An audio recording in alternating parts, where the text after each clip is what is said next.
I went undercover.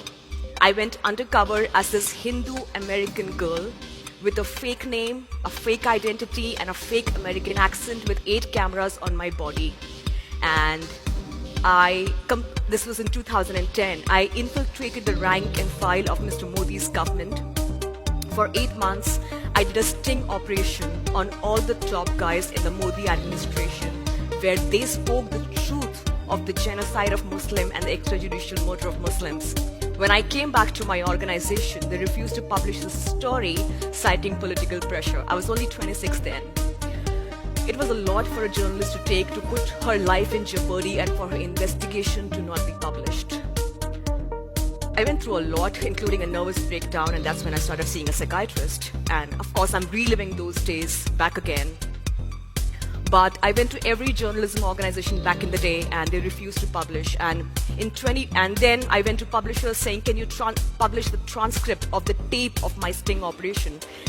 And they said, "It's too risky a book." So my mom had some gold kept for me, like back in India, it's a tradition that when you're about to get married, the family gives gold. So she has kept some gold for my marriage. So I pawned the gold, I took a gold loan, and self-published my book, which was called Gujarat Files: Anatomy of a Cover-Up. There was no media coverage, but social media, which can also act as, has been weaponized against us, also has kind of democratized the space for us to speak. It became a great platform for my book to be an international bestseller, selling 750,000 copies in 14 languages. But the courts in India have still not taken or asked me for my tapes as investigation. After Mr. Modi came to power, I have literally been an independent freelance journalist because editors who wanted to offer me a job in their publications before 2014 pretended I do not exist. Friends who would meet me for coffee in cafeteria would prefer meeting me home because they did not want to be seen with me in public.